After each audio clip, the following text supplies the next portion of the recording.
Good evening, everyone. Hope you all are doing great and having a wonderful day.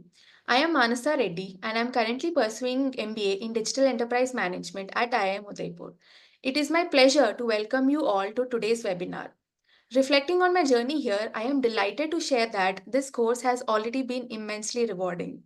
Before we continue, just a quick reminder, if you have any questions during the webinar, please don't post them in the chat. Instead, type them in the Q&A section and I'll address them at the end. Thank you. Let's start by introducing our honorable guests and our panel for today. Professor Rajesh Agrawal sir, the chairman of 1 year MBA program, Professor Shekhar sir, the center head of digital enterprise, and Ms. Sunanda Suwalka from the admissions office. We look forward to an engaging discussion with all of you. I request Rajesh Agrawal sir to continue this presentation forward. Thank you very much, Mansa, and a very warm welcome to all the attendees of today's webinar on the 1 year MBA program in Digital Enterprise Management. Next slide, please. So once you think of pursuing a career in management and think of joining a management institution, the very important consideration is to understand the credentials of the organization or the institution that you look forward to join. And in that context, it's very important to talk about our international rankings and accreditations. So you'll be glad to know that we are ranked among the top 100 business schools in the world by a very prestigious daily called Financial Times, which I'm sure you're all familiar with. And not only that, but we are ranked in the top 100 for the 6th consecutive year. And we are the only IIM in the country to be in that ranking for a consecutive 6 years. Likewise, QS World University ranking also is a prestigious ranking, and we are also present in that ranking for the 6 consecutive years. Likewise, there is an accreditation from Association to Advanced Collegiate School of Business, what's called AACSB. We are the youngest institution in the world. Only in a span of our first 8 years of existence, we got this accreditation, and that's the youngest in the world. So only 5% business schools of the world have this accreditation. So that will give you a sense of how prestigious it is to be a part of AACSB. And the reason why I'm telling you about all these rankings and accreditation is that that's a hallmark of excellence. So whatever we do it with the quality orientation and with the bias for excellence. Next slide, please.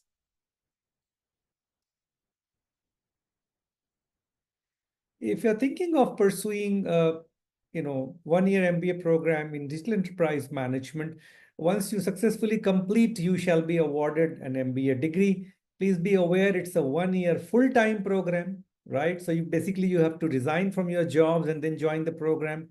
It's an on-campus residential program. And to be able to apply, you have to have at least 36 months of full-time work experience. And of course, you need to submit a valid GRE, GMAT, or a CAT score. One of the questions which is common in the minds of many as to what is the minimum score that you must have to be able to apply for this program. And my answer to that is very simple. If you have a valid score for GMAT, GRE, or CAT, there's no point overthinking. You just go ahead and apply, right? Because when we evaluate the application, we evaluate them holistically. And in that sense, the best way forward for you is to basically go ahead and apply. Next slide, please. Let me briefly talk to you about the program structure. So if you look at the bottom of the pyramid, the most important thing is to understand, because you're pursuing a management program, the most important thing that you'd like to understand and appreciate in the program is the business management fundamentals, right? And then having understood the business management fundamentals, then you would like to learn how the concepts of management are applied in the digital organizations, right? Focusing on emerging concepts, emerging practices, and emerging methods. And then whenever we use the term digital, at the heart of digital is essentially the play of data and technology, right? So by introducing data and technology, students start appreciating the role as well as the relevance of these in the digital world, right? How the technologies are created, how technologies are involved in creating, managing, and analyzing data, right? So that's the power of digital. And then once you appreciate it, then the next question that one would ask is, okay, how do I apply the learnings of digital in a particular industry vertical? Say, for example, retail or manufacturing or fintech or social sector or health. So then you start appreciating the application of these in a specific industry vertical. And then comes the next question. Okay, so far so good. But would I be really able to apply whatever I have learned in the real world? And that is where you see on the top light brown color vertical pyramid, experiencing digital management. Now, what is experiencing digital management is that you will have the opportunity to work in a live industry project. You shall have an industry problem, and that while being here, you with a group of students will try and solve a live industry problem. And that is what we mean by experiencing digital management. Next slide, please. So if you look at the course curriculum in a snapshot, it's a busy slide. On the left hand of the screen, you will see several courses which are in the area of business management, right? Ranging from statistics, finance, economics, marketing, strategy, organizational behavior, So a whole host of courses that everybody has to learn in the field of management is something that you have to get exposed to right when you join the program. And then, as I mentioned, if you look in the blue box, the fundamentals of digital management is all about, for example, digital thinking, digital marketing, digital transformation, product management, and the like. And you talk about the courses related to data and technology, then you have analytics courses, visualization, storytelling, cloud, artificial intelligence, data privacy, etc. Right? And a while ago, I was talking to you about, applying all this that you have learned in specific industry verticals. So then you will have the opportunity to take courses in the area of fintech or marketing or data security or enterprise architectural thinking and the like. And what you see in the right-hand bottom is the industry project where you shall have the opportunity of applying whatever you have learned in a live industry problem, trying to get a solution. And what you see there underneath is workshops on emerging technologies for business. So while these courses are listed, you would appreciate digital is a happening world, is ever changing, right? So we are reserving some workshops to be done based on what we find is cutting edge and emerging in the next academic year to be brought to the classroom. So our attempt is always to bring the real life to the classroom as much as possible. And so, for example, you may have a workshop on quantum computing. I'm just giving an example, which is a very, very emerging idea or a concept. So this way, the entire curriculum that you see is extremely future ready, industry ready, and we shall have easy for you to get into the industry and start contributing from the very day that you join an organization. Next slide, please. So IIM Udaipur believes that digital is the future. Digital actually is the present as well as the future. And given the importance that it attaches to the field of digital, it has set up a center for digital enterprise, which is headed by an industry veteran. I have the pleasure of introducing to you Dr. Shekhar, who heads the center, and I would request him to talk to you about not only the center, but how the center guides the design and the delivery of this program. So over to you, Dr. Shekhar. Thank you, Professor Rajesh, and good evening and a warm welcome to all the participants in today's webinar. Also, let me take this opportunity of wishing each one of you a very happy and prosperous 2025. I hope all of you are safe and doing well and seriously thinking about what your future has in terms of the digital activities that we are talking about. If we move on to the next slide, please. So one of the things that the center, which was formed in the fag end of 2018, was to look ahead and see what are the kinds of things that we need to have in place so that the students who are learning uh, from this particular program get to learn not only the fundamentals and foundational aspects of business and digital, but also stay closer to the kind of problems that the industry is solving. So we have this very strong industry alliance that we take pride in. And the purpose of that is to, one, understand the kind of problems that the CEOs are actually speaking about or tackling at their individual levels. What kinds of skills are they looking for when they look at fresh managers joining their organizations? And what kind of business challenges can they throw at us in terms of the students working on these as projects, so that the students get to experience the live challenges of the business scenario. So broadly, these are the areas. Of course, as an academic institute, we also pursue research, which our faculty members get involved in and try and solve real life business problems through the framework of research. So these are the areas that we work with the industry and try and get that knowledge as well as experience base back into the curriculum and the institute. And how do we go about doing that is there on the next slide. So we have this illustrious board of advisors who come from a diverse background in the industry. You have technology, you have consulting, you have startup, you have the academicians involved in this, who tell us as to what is required, how it can be taught, or what can be taught and what cannot be taught. So we try and use these kind of inputs to look at, how the curriculum stays current, how some of these, as Professor Rajesh mentioned, emerging technologies become point of discussion for the students to actually experience some of these either through workshops or through seminars or through industry talks. So this is where the center becomes very active and tries and puts in the kind of information and context that becomes relevant to all. Let's move on to the next slide. I will hand it over for a moment back to Mansa to speak about placement. And after she finishes, I'll come back and speak a little about the projects, which is one of the largest elements that the Industry Alliance actually brings directly into the curriculum. Over to you, Mansa. Thank you, Shekhar sir. Coming to this slide, this slide highlights the key achievements of the DEM placements for the 2023 and 2024 batch, showcasing an impressive average maximum earning potential of 21.67 lakhs.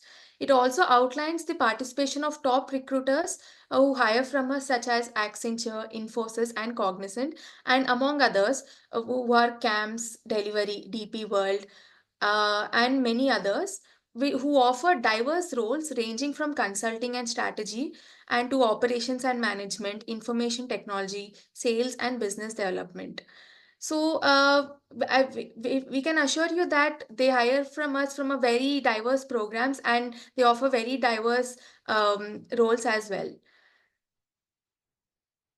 Coming to the next slide, I am very happy to speak about the transformational journey I have got here. So the Digital Enterprise Management Program at IIM Udaipur has been a very transformative journey for me. Learning alongside classmates from diverse backgrounds and industry professionals has broadened my perspective and introduced me to new approaches. And we have hands-on learnings, real-life case studies, and guidance from professors who are updated with the market trends, have equipped me with practical skills beyond our textbooks. So the personalized coaching which we get, whether it will be in the resume section or the interview preparation sessions, have boosted my confidence, and I am ready for the job market ahead. And coming to the one-on-one placement support, it has been invaluable in tailoring to my career needs and my readiness. And I am sure that after completing this course, I'll be ready for the industry and will have the skills to help businesses go digital in different sectors. It will be definitely a transformative journey for me. Coming to the next slide, which is the live projects that we engaged during our last term. We are fortunate to collaborate with the leading companies such as BCG, Deloitte, Tata Digital, Tech Mahindra, Big Basket, Naukri, Revenera, Codewave, Support Logic, and Aura Lab. Each of these companies represent a different industry, whether it is consulting or it is e-commerce or tech solutions, ensuring that we as students get exposure to diverse sectors. And what's great about these live projects is that they are tailored to match both our personal interests, whether it's in AI, strategy, or product management, and what the industry is currently looking for. So this ensures that we are gaining relevant skills and experience that will help us in our future careers. And it's a fantastic opportunity to learn by doing the live project and also connect with some of the top companies in the industry. Coming to the next slide, I would want to showcase the diverse live projects undertaken by our students with a strong focus on strategy and management, which is about 30%, and large language models, which is about 25%. And we have also emerging fields like business analytics, artificial intelligence, and blockchain. So these projects provide practical exposure across cutting edge industry domains. And I would like Professor Vaishekar sir to take it forward. Thank you, Mansa. So this is what I want to actually say, which Mansa may not have experienced because she's part of the current batch. But as a trend, we've seen how the industry has changed its perspective from digital being largely data-driven to digital now being a strategy with AI-led. And that's where we are seeing how the projects have transformed themselves from pure play analytics to looking at analytics embedded in AI, or AI leading into strategy or product management or positioning, or looking at pricing kind of information, all of them which directly contribute to the business factors of an organization. And this change is significant for all of you to understand that the way the businesses are thinking about the future is a blend of both technology and management skills. And that's where we see the fitment of the program too to be far more effective, where the students, as Mansa mentioned, are exposed to both the business principles as well as the digital principles, and bringing them together in the context which is just unfolding itself in terms of how organizations are transforming themselves in this particular space. So the companies that you saw in the previous slide, which are giving us projects, actually constitute various kinds of organizations. So there are consulting companies that come with a broad-based approach, to companies like, say, Big Basket, which are completely platform-based or native digital companies who have very different kinds of problems that the students actually work on. Similarly, Naukri, which is very popularly known as InfoEdge, shown here. These are kind of opportunities that the students actually get to work on. And this is the shift that I wanted to speak to you about, saying from being tech-oriented, digital has now taken the center space in the world of business. And the top management is actually seriously looking at combining the skills of their managers and leaders of both technology and strategy here. I now hand it over back to Professor Rajesh Agrawal to present further. Right. So coming back to the concluding question that should I be considering the program from IIM Udaipur on digital enterprise management? We believe this is the most unique program that we have throughout the country, if not in Southeast Asia, where we have tried to blend together a general management program with a very strong bias towards digital management. So that's what makes it very unique. And if you believe digital is the future, then perhaps this program is really one that you could potentially be considering. Once you successfully complete the program, you get an MBA degree.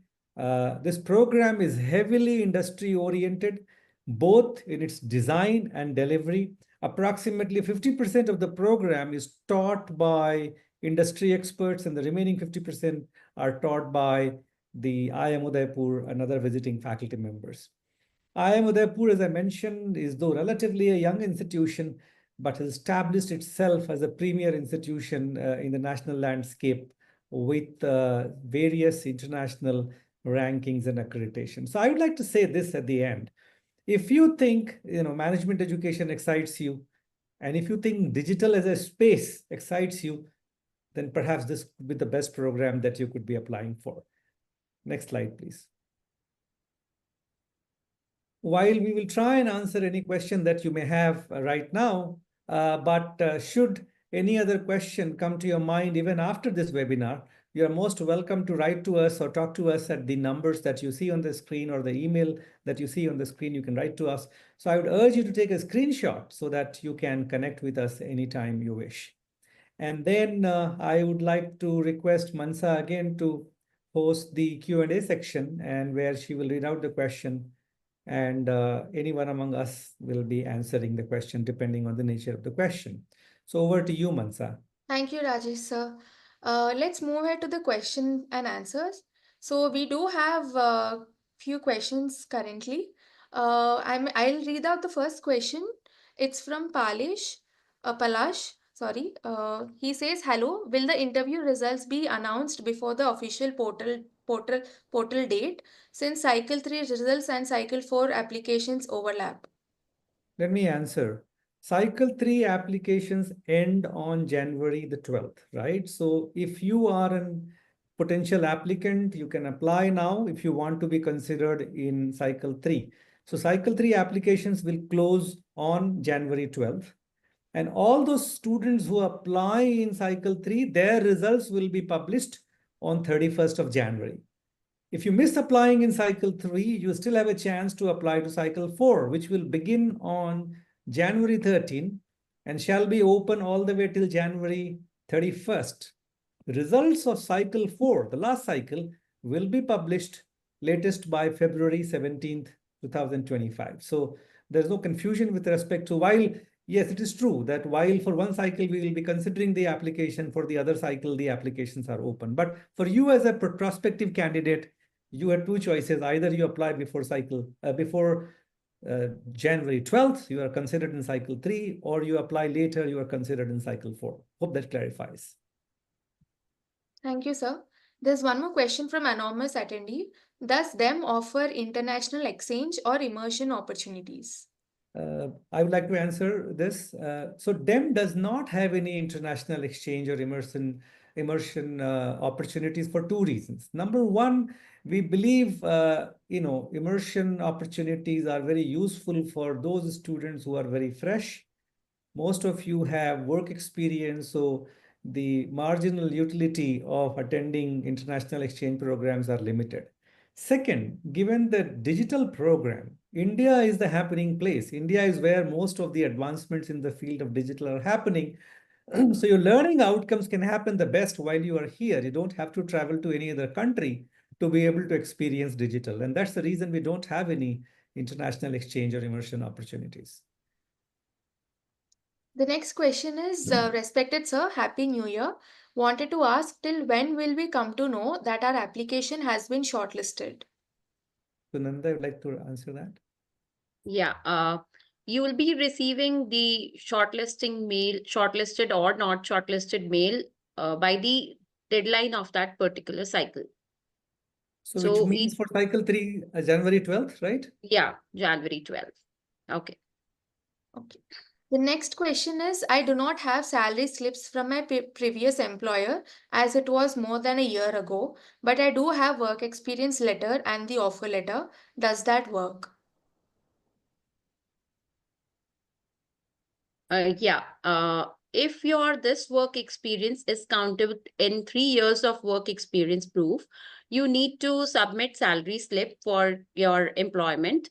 In case you do not have salary slip, the first month salary screenshot and the last month salary screenshot of from your account will be needed.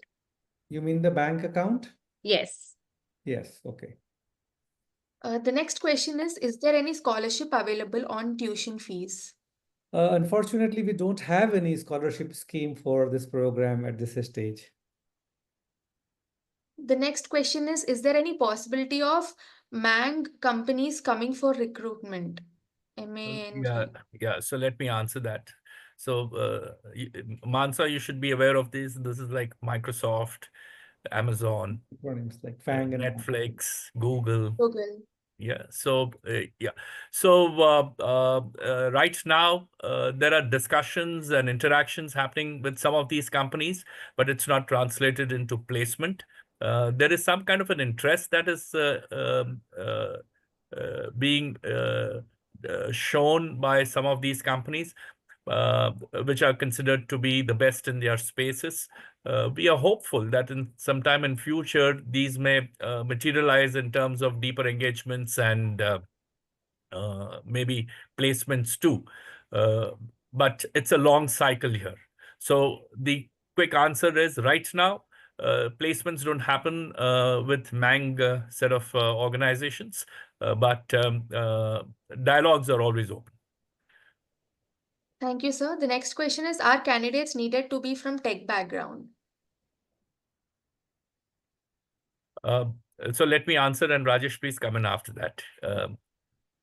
We have designed this course with a very clear intention that it's a management subject. It's to develop management skills and leadership skills amongst people. And the context we are giving is that of digital. So when we say digital, as Professor Rajesh mentioned, it has those legs on data, technology, and those kind of things. It does not mean that you need to have that background. What you need to have is an open mind, which can understand, absorb, and synthesize how business problems can be solved using technology and data. And to that extent, how do you translate a tech problem into something that the tech people understand and into a language that the management understands?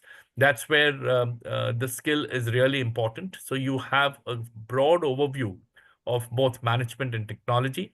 We do not expect you to come with prior knowledge like it is true with the management side, as well as we don't make a promise that you step out of this institute with expertise in either of them on your CV or on your graduation certificate. Rajesh, over to you. Yeah, thank you. So in terms, briefly speaking, is tech background a must? Answer is no. But you must have a deep interest in the field of digital, right? So if you're shortlisted, the panel would like to understand, if you don't come from tech background, that are you really sincere about or interested or passionate about the field of digital? That's the short answer. Thank you, sir. The next question is, should I have already learned programming or coding or software engineering or come from a computer science background? Or the second point is, bachelor's in computer applications BCA or BTech in computer science should be my background. We just kind of answered it. The answer is no. The next question is, last date of application. So let me answer this. Currently, cycle 3 is running, and the last date to apply in this cycle is January the 12th. And then in case you miss applying in this cycle, you still have a chance to apply in the last cycle, which shall begin from January 13 and end on January 31st. So you must apply latest by January 31st for this incoming academic year. The next question from anonymous attendee is, I applied for cycle 3 but did not get my interview schedule. So I'll answer this. Actually, you have applied, but if you're shortlisted, you will be receiving the interview email schedule by coming week, in the coming week. The next question from Chitranjan Trivedi. He says, I already have a CTC of 19 LPA in the middle management. Will this program enable me to move on to a CXO roles with placements directly, or are there any statistics for CXO placements? I don't want to end up in the middle management as I already have 8.5 years of experience. Let me answer that. Chitranjan, pardon me for being little frank, and I would say I'm going to be brutally frank with you, but that's only to help you understand.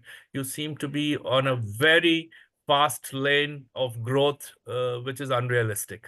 The purpose of this program is to eventually make you business leaders. It doesn't happen overnight. And with 8.5 years of experience, there are enough people in the industry ahead of you to take on these kind of roles that are currently available for the CXO level. But what we can tell you is this program takes you there or helps you build yourself into those kinds of positions that require further experience and further capabilities, some of which you would have started sensitizing your own self in the course itself. So it's a journey. It's not a destination in that sense. So I'm also putting this in context. Therefore, if that journey is of interest to you, digital is the domain that you want to specialize in, then look at this program a little more seriously.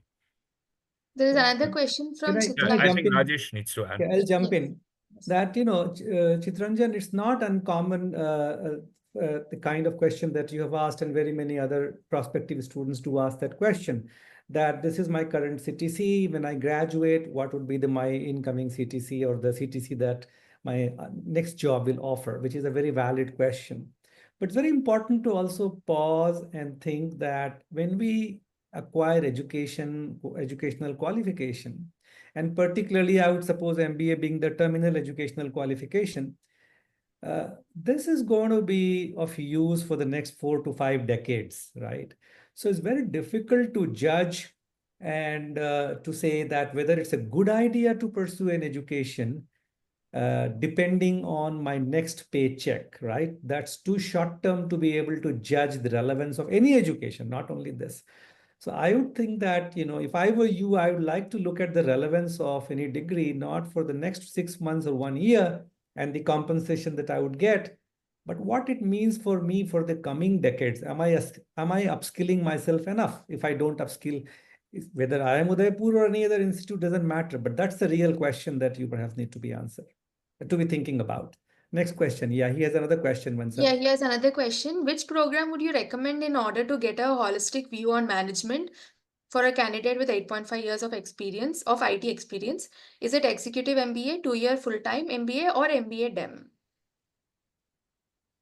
So let me attempt it, and maybe Dr. Shekhar can chip in. So, it's a very much a personal call. The very reason we have designed a 1-year MBA program for people with experience is that we believe people such as yourselves may not be interested to do a 2-year MBA because you're putting significant number of years of experience. So your opportunity cost of doing a 2-year MBA program from wherever is significantly higher than doing a 1-year MBA program. So that's the perspective with which one has designed these programs. And that's the reason you will find also that people with the years of number of experience that you have, very few people in the 2-year MBA program shall have that kind of number of years of experience. But in 1-year MBA program, there's going to be common that people have this kind of. So ultimately, it's your call as to what works the best for you. But that's the basic distinction between the 2-year and 1-year. Anything you would like to add, Dr. Shekhar? Or I would just like to say that, from our perspective, we put in the rigor that's required in both the programs. So there is no let up as far as the knowledge that you acquire is considered. One takes a longer time because there are other constraints and other considerations that the individual has.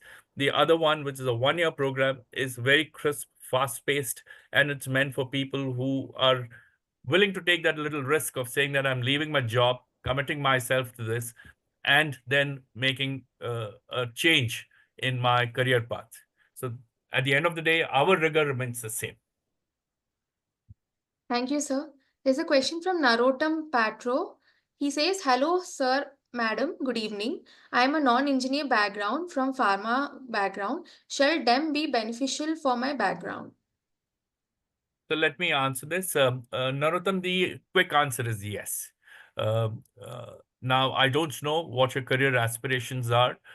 Typically, people who join the program from a trend perspective go into consulting and IT kind of firms, but it's not necessarily into those streams. There are other industries that are also waking up to the needs of digital. Pharma is one such industry which requires a lot of digital knowledge base. And you may have perhaps already seen it in the course of your association with pharma organizations, that there is a lot of tech that is being used. There is communications lines which are changing on account of technology. And the entire aspect of digitalization is impacting the pharma industry too. So there is scope, but it's not that, you join this program and you see pharmaceutical companies lining up to hire you. That's not what we're trying to say. But we're saying that we are building you up even for that kind of an industry, which is opening up to digital. Thank you, sir. There's a question from anonymous attendee. Hello team, nice to meet you. From when placement process starts and what is the current batch status? Let me take that. So it's a 1-year MBA program, and you can imagine that everything has to happen in a span of 1 year. So typically the students join in the first week of April, and come the month of September end, we start the placement process. So the placement starts September end, first week of October, around that time. For the current batch in which Mansa is studying, 70% of the batch has already been placed as we speak, and 30% is yet to be placed. But we have the convocation on 31st of March, so we have the entire months of January, February, and March to be placed. But we expect to wind up the placement by mid-February at the latest. Thank you, sir. There's one more question from anonymous attendee. The interview results of cycle 3 are on 31st January, like you said, and the online application deadline is also on 31st January. What do you suggest in this case? Let me make an attempt to clarify again.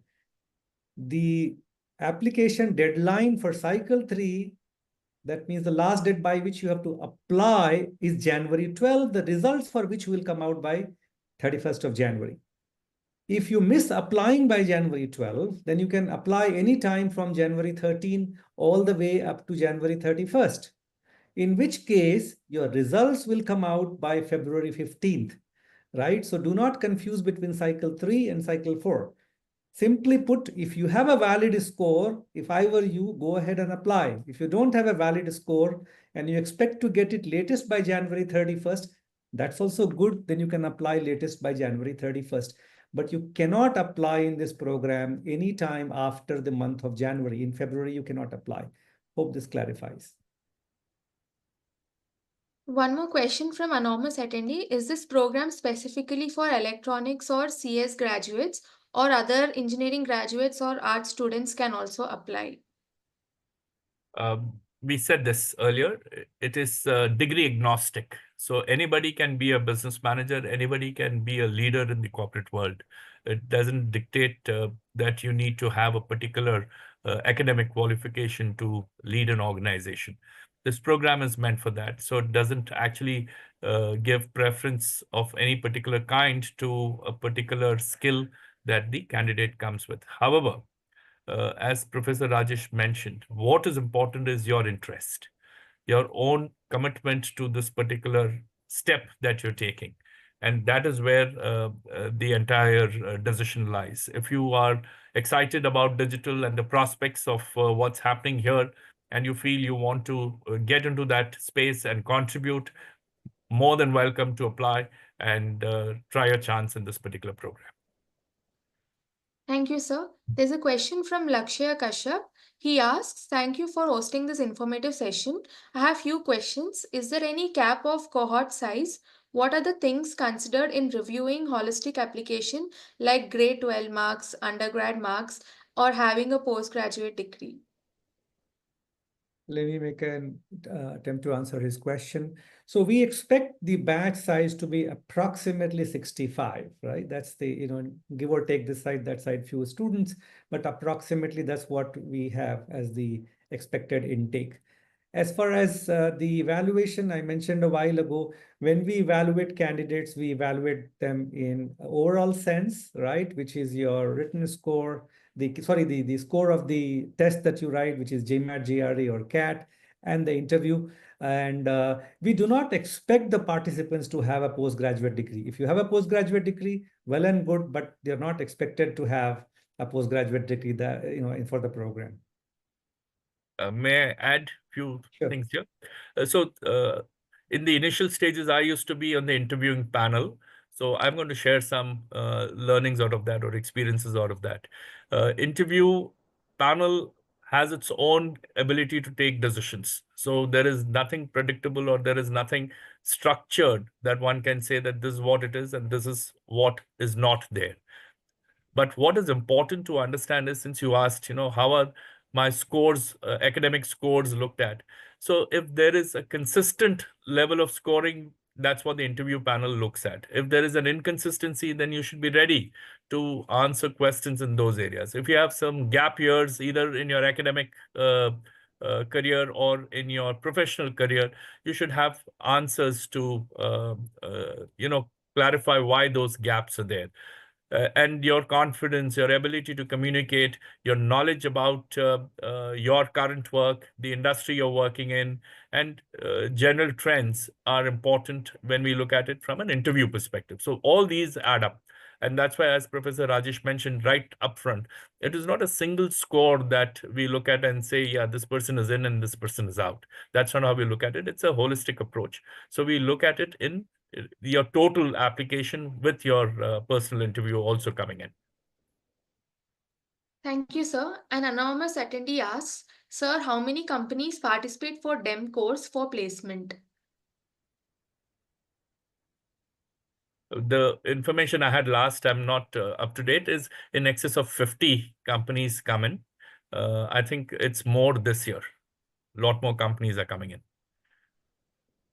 Thank you, sir. There's one more question from anonymous attendee. Does this address healthcare pharma specific digital integration? Okay, so healthcare pharma as an industry is growing. We are also trying to see how we can incorporate that as a subject into the DEM program. So in some point in future, it may come in as a subject for learning itself. Right now, it's all in discussion because there aren't enough practitioners who can teach, and there aren't enough examples or experiences on the digital side in pharma that can be spoken about as cases. But these are all emerging. So there are small nuggets and there are certain trends that are showing up. There is also the government initiative of national health, which is completely on the digital framework.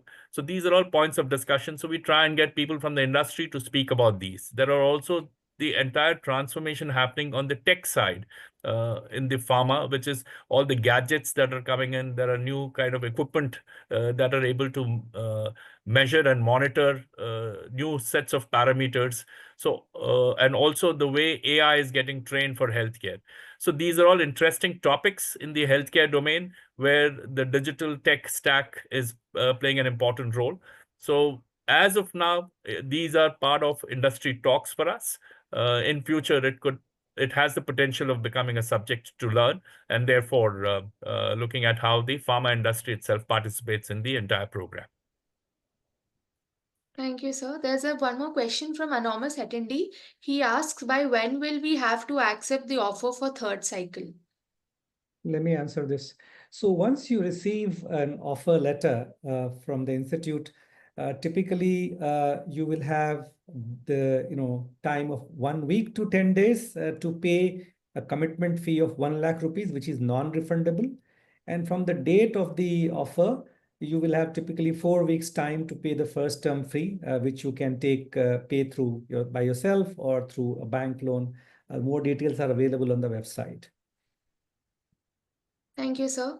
One more question from anonymous attendee. I would like to know, is it necessary to upload passport photo in a suit and tie? Is suit not enough? You can upload any kind of photograph. There is no requirement that even suit is not necessary. You can upload a photograph in whichever attire you have. I would say suit yourself. Exactly. Suit yourself. There's a follow-up question from Lakshya Kashyap. He asks how many days before we would be communicated about the interview, and is there an option of Zoom interview? Sunanda? Interviews are on Zoom.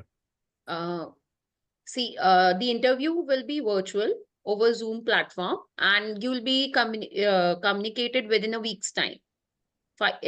Before 5 or 7 days, you'll be communicated about the interview schedule. So, Mansa, just a thought on the previous question about photograph. Yes. Let that person also be aware that we want a clear picture of the individual's face. And it's not a long shot or things where you don't see the person and you just see the attire. That's not what we want. Yes, sir. Next question from Drishka Sinha. Can we get a loan facility for this program?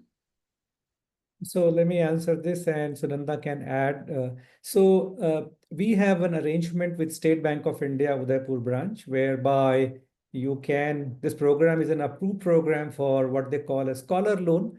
The more details are available on our website, so you can visit that and get loan. And because they understand the program, it's easily processed. Having said that, this program is also eligible by other banks for a loan that you can avail of. But choice is completely yours. Narottam Patro asks, what is the cutoff for CAT score for DEM?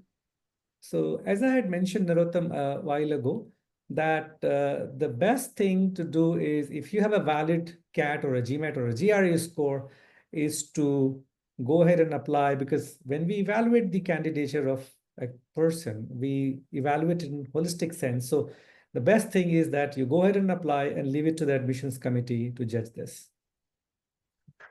The next question from Bhaskari J. She says, good evening, respected speakers. Wish you all a great new year. My query is regarding GMAT waiver. I have completed PhD in biochemistry in cancer biology with postdoc work experience on vaccine biology and professional experiences in scientific journalism and life science policy.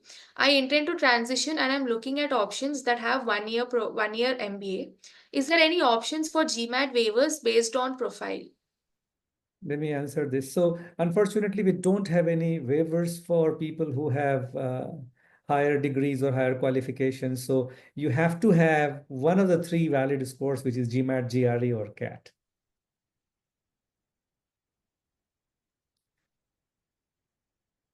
So you are on mute.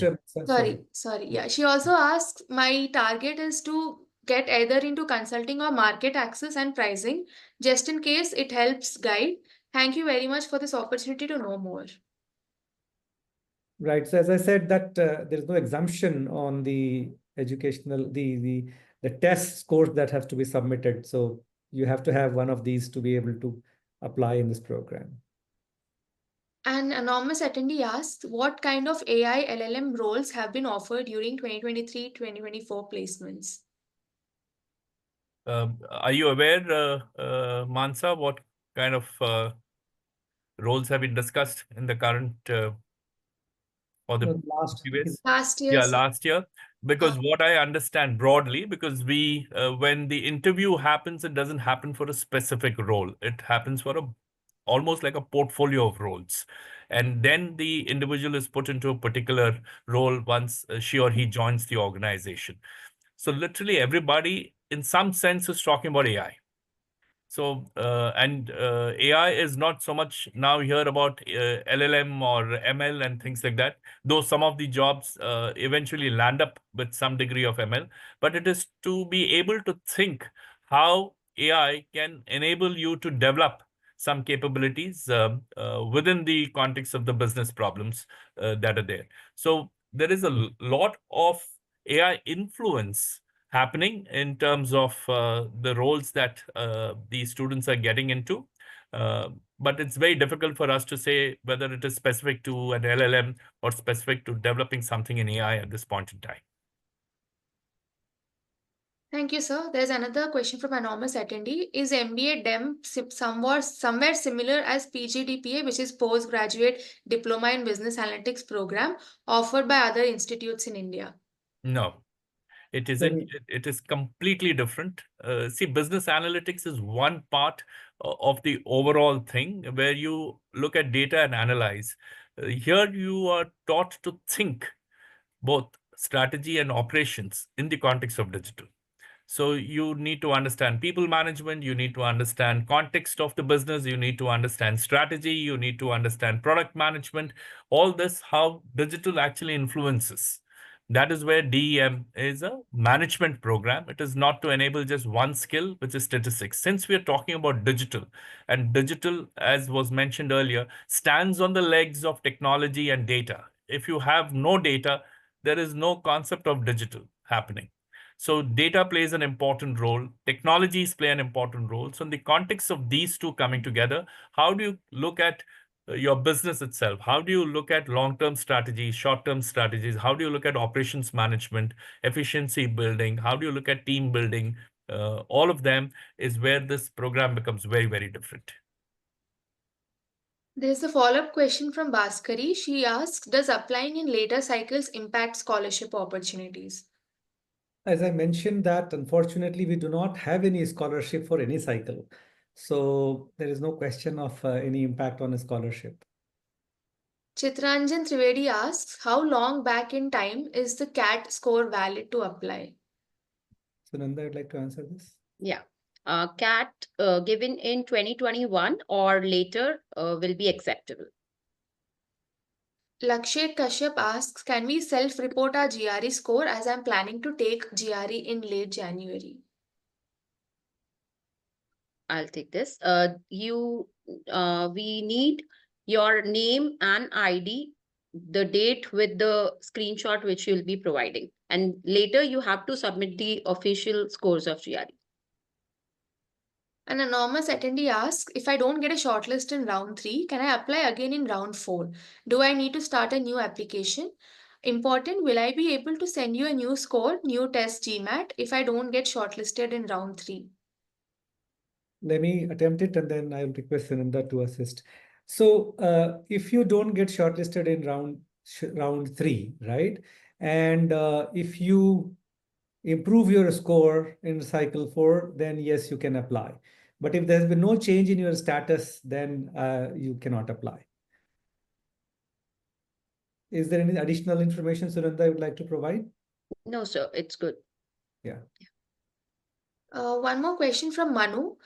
She asks, can I get into corporate finance after doing MBA in DEM? Yes, these opportunities are there, but there is no guarantee. It also depends on the kind of companies that come in. And look at it from a long-term perspectives.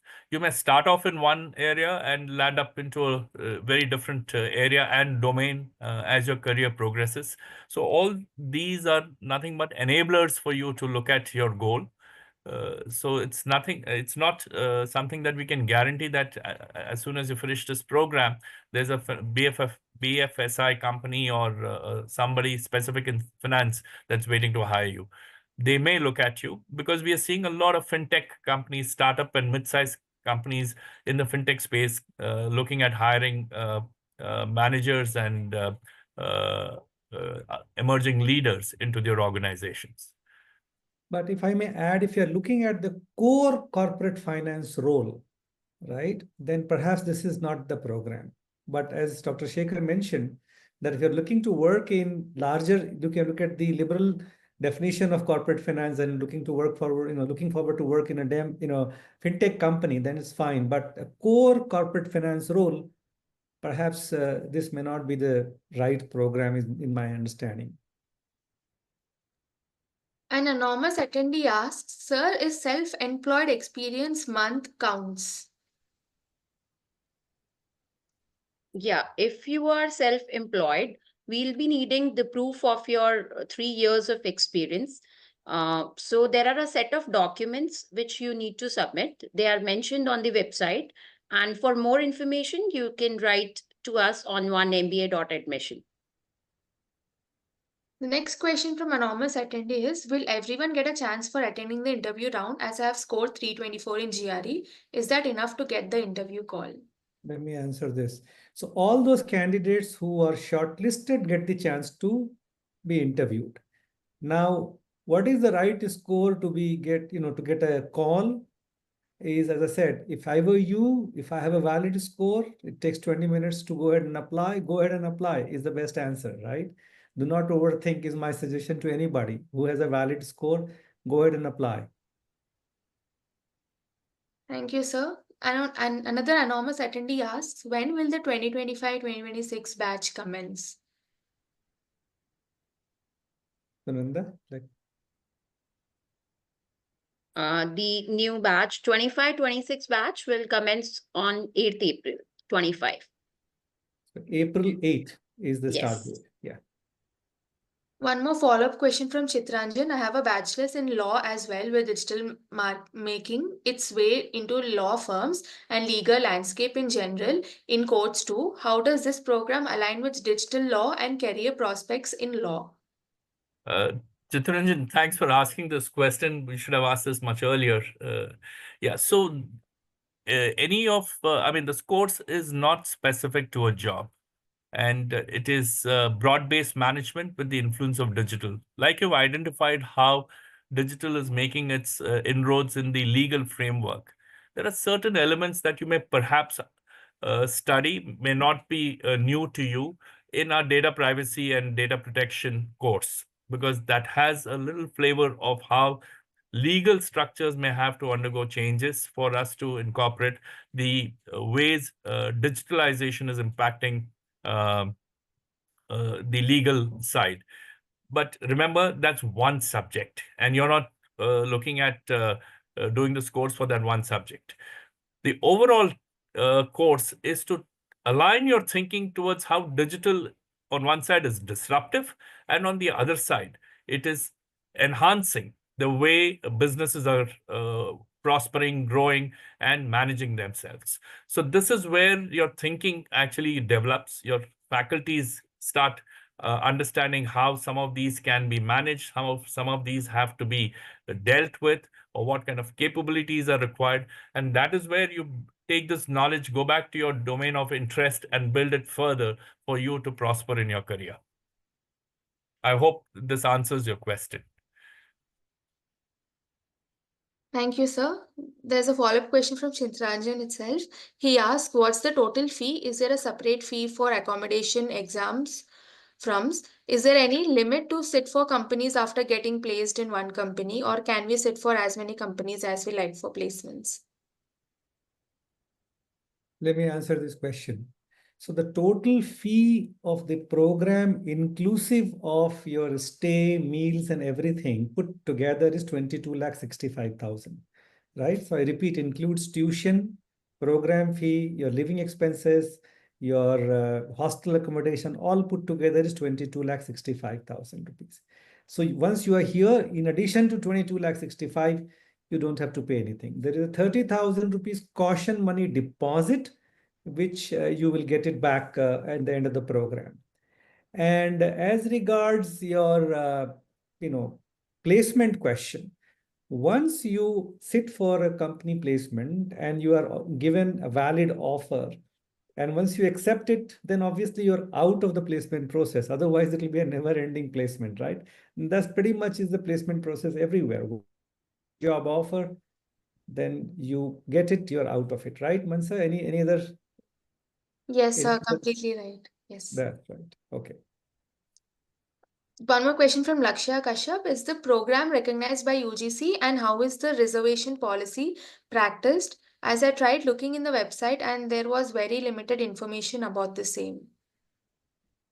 Okay, so let me answer this. Uh, you know, you are aware that all the IIMs in the country are established now under an act of the parliament, which is called Indian Institute of Management Act 2017. So this question is a valid question for, many programs which are run by private institutions to say, if I'm a prospective candidate, am I really joining a genuine program? Is it recognized by AICTE, or is it recognized by UGC, etc.? Once the IIMs have gotten a recognition under the Act of Parliament, which is IIM Act, there is no need for any other recognition. In fact, UGC Act is designed for managing or supervising the colleges or degree programs of undergrad institutions run by universities and colleges. IIMs are institutions of national importance under the Act of Parliament. So it doesn't require a UGC recognition. The two are very different categories, right? So you will not look for a UGC recognition for an IIM program. As regards the reservation, we do follow the Government of India's reservation policy. It's also mentioned in our website. Yes, so the last question is regarding the reservation policy itself.